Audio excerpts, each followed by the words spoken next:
Okay, here we go. So today's lesson is all about some practice problems with stoichiometry, and specifically stoichiometry problems that have to do with limiting reactants. So the cases where we know a couple of different types of amounts, and then we're trying to figure out how much product could be produced as a result of this. So a couple of basic points that you need to know. Don't forget, every single stoichiometry problem has one central step to it. I put H there first. You always have to have somewhere in there that mole-to-mole step, someplace. In addition, if we're dealing with masses, you might have a molar mass step. And that's another one of those pieces that if we're trying to convert from grams back and forth to moles, depending on what we want to do. Sometimes we see molar mass steps in there, sometimes we don't. But stoichiometry problems is a way for us to predict quantities. And if we're dealing with limiting reactants, that means that something runs out. And which one? And that's when we joke about all the time in class, the grilled cheese examples. How do we figure out by looking at these problems which one runs out first? So that's what these problems are going to have to deal with. So you will want to get out your calculator. You'll also want to make sure that you have on hand periodic table maybe, and some scratch paper so that you can work out these problems as well. Again, it's most effective for you to not just listen to me do these, but to actually try to work them out yourself and then kind of follow along afterwards with the solution to see how it really works. So here we go.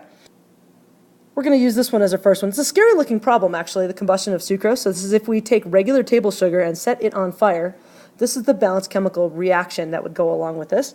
And we're going to use this one because it's kind of a, like I said, scary looking, but it also helps us kind of recognize that it doesn't matter how scary the reaction is, it's really just about doing little Stoich problems, and your calculator doesn't care how scary it is. So this is a combustion problem. Again, we've got a carbon and hydrogen containing material right here. That's our sucrose. We always react things with oxygens. In this case, to balance it out, it has to be 12 O2, huge number, right? Over here on the right, we always produce the same two products, CO2 and H2O. So I'm giving you the balanced equation here. Our mole-to-mole ratios here is 1 to 12 to 12 to 1. The prop mass, if you've got 10 grams of oxygen and 10 grams of sucrose, which reactant is limiting? So first things first, just to make sure we're all clear on this, you know that this is a limiting reactants problem because we're given two different things. We're given the amount of sucrose and we're given the amount of oxygen. So now this tells you if we know both reactants, then this is going to have to be one of these double stoichiometry kind of problems where you do the two problems top and bottom sort of side by side to answer this out. So which reactant is limiting? Okay, in order to figure out which reactant is limiting, we're going to have to figure out one of these products. It doesn't matter which one you use because it's nothing stated in here. So I usually pick the one that's the simplest for me. In this case, I'm going to pick H2O because that for me is a simpler one. You could pick the CO2 and do it that way. It doesn't matter as long as you pick the same one both times and not one of each. You have to do it to the same product. So I'm going to use H2O just because that's the one I'm more familiar with. So if you haven't hit pause yet, now is your chance to hit pause, grab your piece of scratch paper, and start working out your problem. And then join me back again when you're kind of done. Hit pause and then hit play. So I'm about to start mine. All right, starting off, 10.0 grams of oxygen. I'm going to start there just because it was the first one given to me. I don't necessarily have to do the other one. You could do the other one first. In fact, I'll just kind of do them side by side like this. C12H22O11, that's insane. All right, the next step, whenever we're going to do this, we need to use a mole-to-mole ratio. And in this case, we're going to want to use the mole-to-mole ratio from our reactant to one of our products, or this reactant to one of our products, sorry, the same product. It doesn't matter which one you do, but in order to use mole-to-mole ratios, we have to get 2 moles. So that means this next step here, it's not in moles yet. Notice my quantities here are in grams, so that means I have to do a, grams to moles step first. So grams to mole step, grams of O2, and this is going to be moles of O2. So here's my molar mass steps, grams of C12H22O11, geez, that thing's ugly, to moles of the same thing, C12H22O11. Sorry, I can't write that small. I'm going to Google real quick the molar mass of this thing. Molar mass of C12H22O11. There we go. Just make sure I know what, so I don't have to spend my time doing the math on it. All right, so molar mass of oxygen. Again, oxygen right here, because it's O2, each oxygen is 16, and there's 2 of them. So for the purposes of this, I'm going to use my number.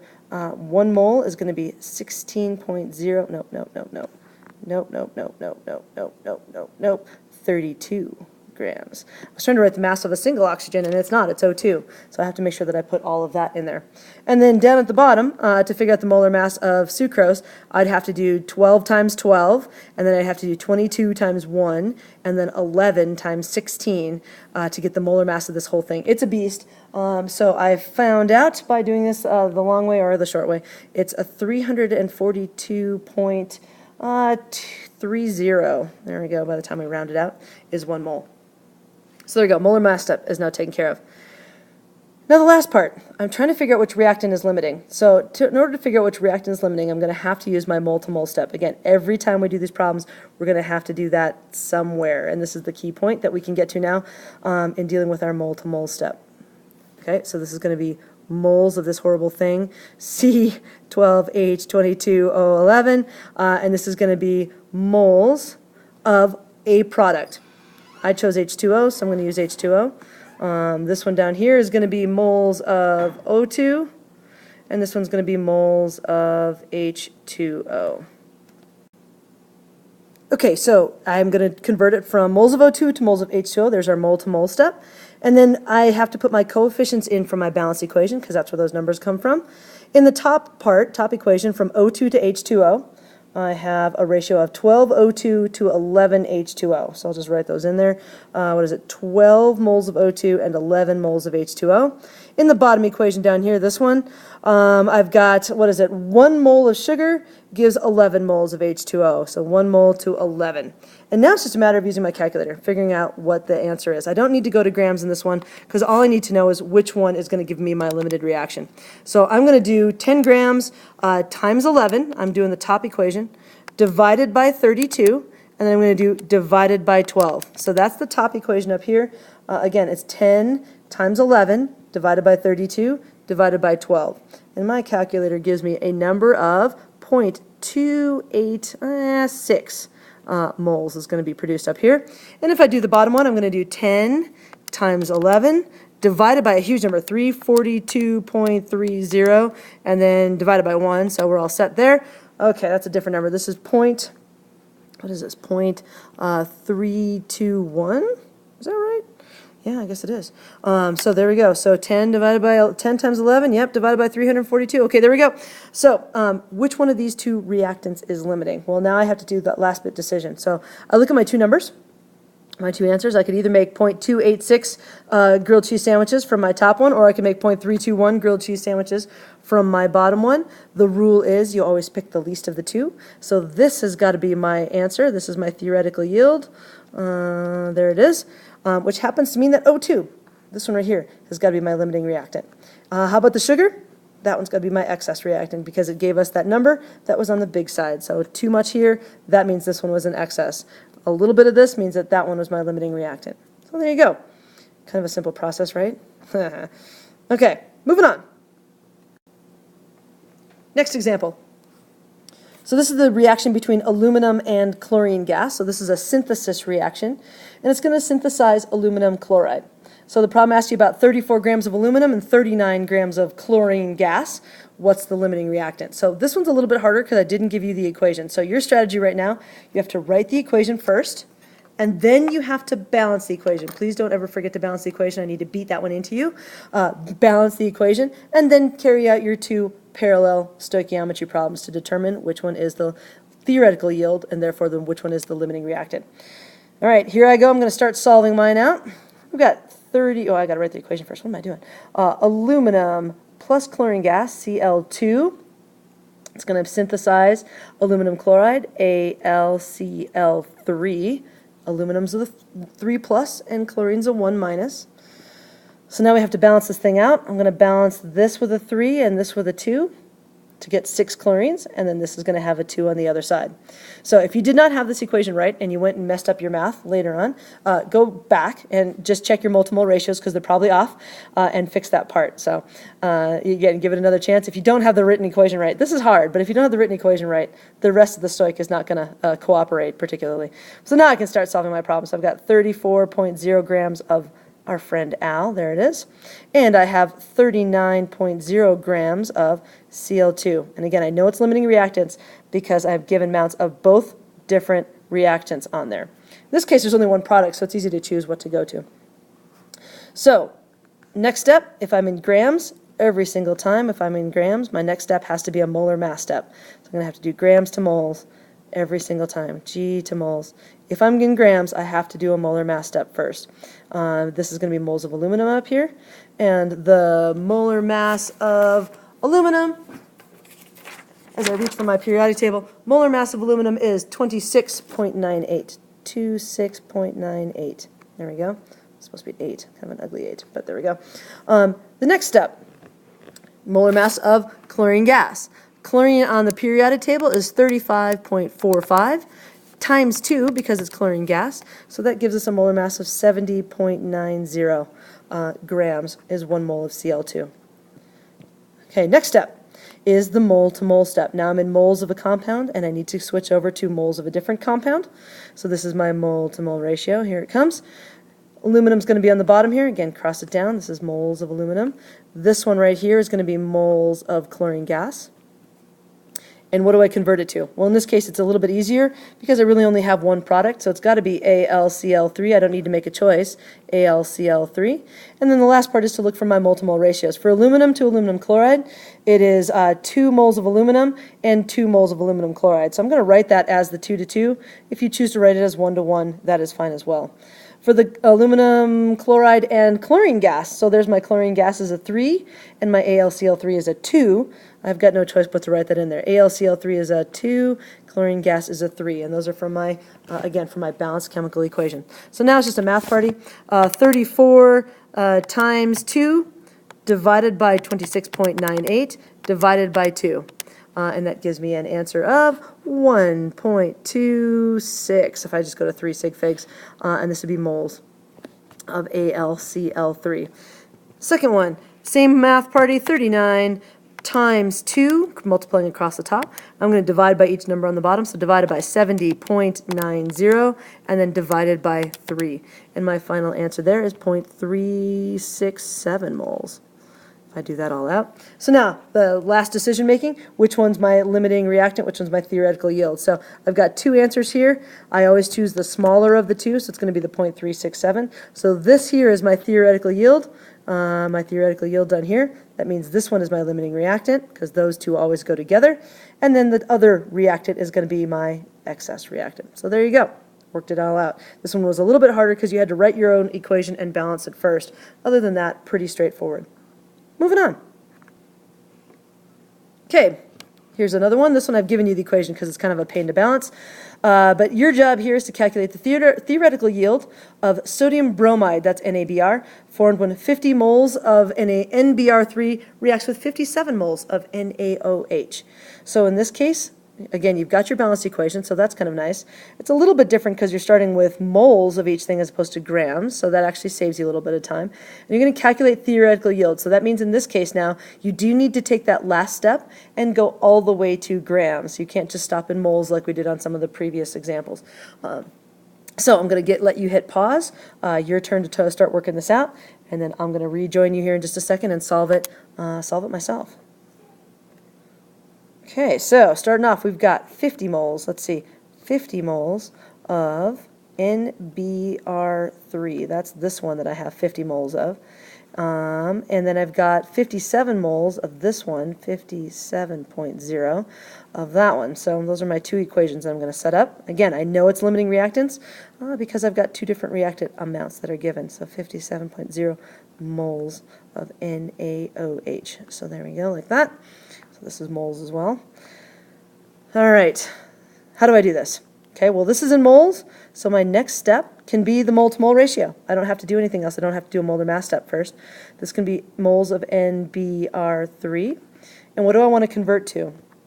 This problem is asking me about NaBr, so I'm just going to go right to NaBr. I don't have to worry about any of the other products in there. I can just go right to that one. So moles of NaBr. The next step here is to take a look at our mole to mole ratios. You've got 2 of these are going to give me 3 of those. So I've got a 2 to 3 ratio like that.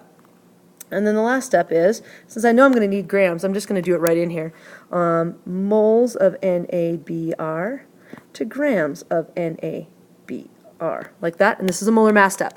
So the molar mass of sodium is 22.9897, so it's actually 23.0, plus bromine is all the way over on the right, 79.990 is what it is. So our molar mass there is 102.90 grams is the molar mass of NaBr. I'll calculate that out in a second. So let me finish up my other one here. 57 moles of NaOH. I'm going to do my mole-to-mole ratio. So it's 3 moles of NaOH is going to give me 3 moles of NaBr. And some people I know like to do these kind of from left to right rather than parallel. So I'm just kind of demonstrating a different way to set it up, and it's all good. And again, those are the numbers from the balanced chemical equation. So it's 3 and 3 are the two ratios that we did here. And then the last step is to do the moles to grams again, because we need to do molar mass, and this is grams of NaBr. The nice thing is I've already calculated my molar mass, so 102.90 right there is 1 mole of NaBr. There we go. All right. I kind of like doing it this way, where I just put the molar mass step in the middle of each of these Stoich problems. It seems like it's less work for me, but if you like to do it where you solve for moles first and then convert to molar mass later, that's totally fine as well. They're mathematically equal. So, okay, solving it out. I'm going to go, again, across the top here and then divide by the bottom. So we got 50 times 3 times 102.90 divided by 2. Gives us a number. Of course it gives us a number. It's a calculator. That's what they do. Wow, that can't be right. Is that big? That's a big number. 50 moles is a lot. 7717.5 grams. Wow, that's a lot. That's 7 kilograms of this stuff, but that's okay. I might freak out and double check my answer because that's just kind of me. 50 times 3 times 102.9. Yeah, that's right. Divided by 2. Yeah, that's it. Big number. Okay, let's check the bottom one. Answer that one again. Multiply across the top. So I'm going to do 57 times 3 times 102 divided by 3. So 57 times 3 times 102.9. Yeah, divided by 3. Another large number. Imagine that. 5865.3 grams. Yikes. So two big numbers, both in the kilogram range, but 57 moles and 50 moles is actually quite a lot of those materials. So which ones are our theoretical yield? We've got two different answers. There they are. Our theoretical yield, if this is all the question asks you about, all you have to say is the theoretical yield is that right there, because that's the only answer. This question isn't asking you which one's limiting and which one's excess. It's just saying what's our theoretical yield. So our theoretical yield is this one right here, 5865.3.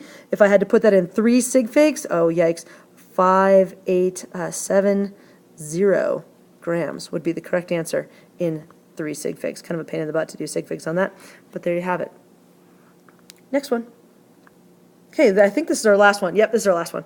And then I have a review slide after this. So how many grams of PF5 can be produced from this many grams of PF3 and that many grams of XEF4? So this is pretty straightforward. It's just going to ask you to do this. It's going to have the 2 molar mass steps in there and a mole-to-mole step. So this is going to be a little bit on the wide side. So hit pause, figure out what your molar masses are, and start setting yours up. You should be able to do this one pretty consistently, start to finish, if you've been kind of following along with the other ones. If you're just watching, you've got to be bored to death by now. So get a pencil, do some math. All right. Keep in mind, hopefully, you remembered to balance your equation. Because if I look at this thing, I don't think it's balanced. I've got some crazy things going on over here. I've got 7 fluorines and only 5 over here. I don't even know how to deal with this. So what happens if I do this? If I make this 10, if I have to put a 2 here, I knew I need more on the right. Okay, so that gives me 2 of those. What if I put a 2 here? How does that work? I think that works. Does that work? Oh, nice. Let's check it out. We've got 2 phosphorus and 2 phosphorus. We've got, let's see, fluorines. I've got, well, that's 6, and 4 more is 10, and 2 times 5 is 10. Okay. I've got 1 xenon and 1 xenon. Okay, that's it. We're balanced.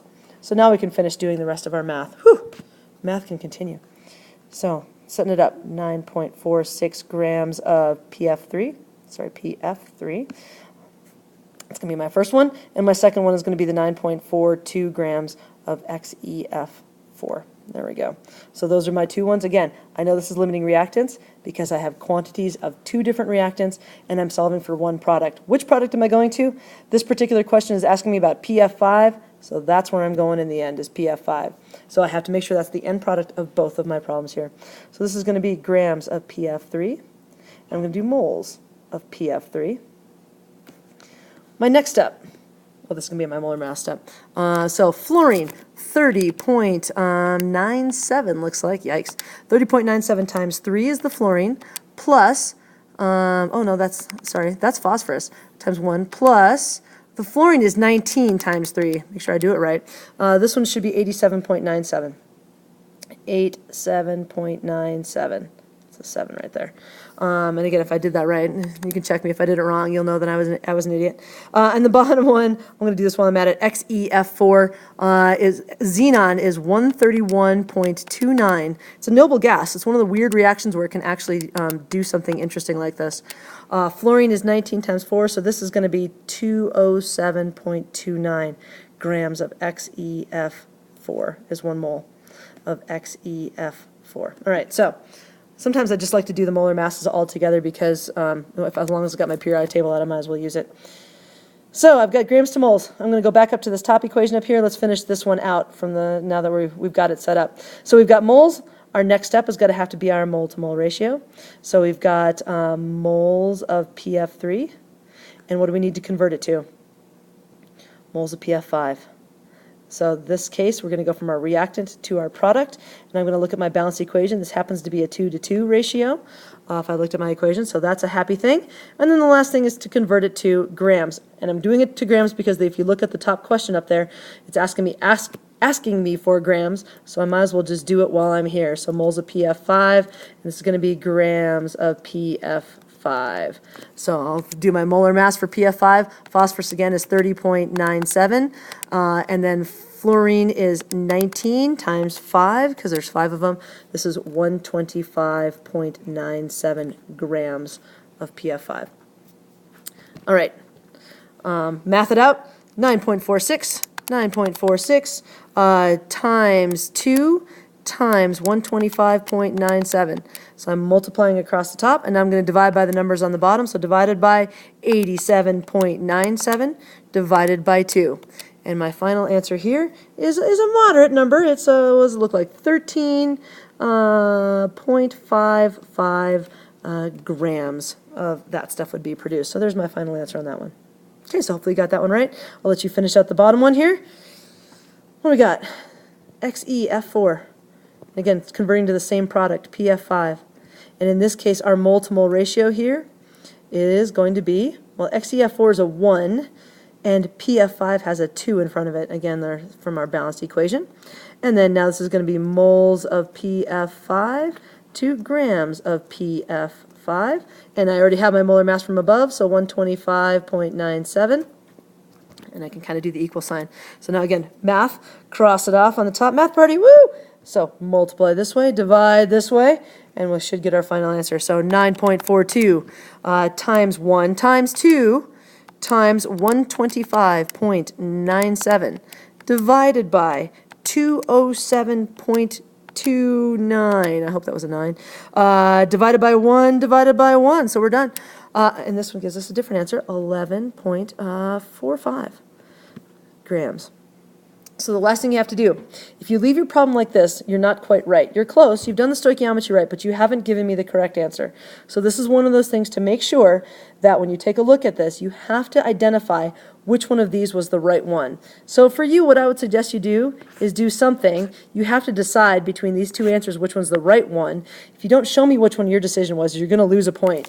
Because, yeah, you've done the math right, but you haven't actually told me the right answer. Is it 13.55 or is it 11.45, or do I add them together, or what kind of silliness do I do? So do something like this, and just put a big box around it. Again, that's my lesser number, so I know you can, this one, right? That's my answer. Woo! You can write theoretical yield. Something like that, just so I know which one it is that you're talking about. So my final answer here, again, 11.45 grams of PF5 can be produced, and again, XeF4 was my limiting reactant. So there you have it. Here's our review stuff. The big ideas from these limiting reactant stoichiometry problems. Number 1, don't panic.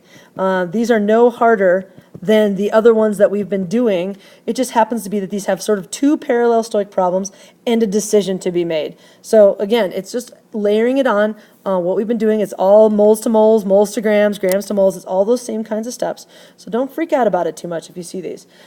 You identify them. You always know these are Stoich problems or these limiting reactant problems because both reactants are given to you. And it's asking you either which one's limiting or what your theoretical yield is of a product. So again, both reactants are given. That's the sign that it's this kind of problem. When you have two reactants that are given, you're going to have to do two parallel problems, one for each reactant. Make sure that when you solve these out that you're always going towards the same product. Sometimes the product is stated and you know which one to go to. If no product is stated, just pick one. Pick whichever one of the two is or three that's easier for you, and make sure you're always answering in that same product each time. Then you can compare the two answers to each other. Again, converting to grams, sometimes it's needed, sometimes it's not. If the question asks you for grams, you need to do a molar mass step. If it just asks you which one's limiting, you don't necessarily have to do that. It doesn't hurt if you do, but you don't have to if you don't want to. Make sure whichever is the lesser of your two amounts, either in moles or in grams, is going to be your theoretical yield. Whichever reactant was associated with that theoretical yield is called the limiting reactant, and the other one's called the excess reactant.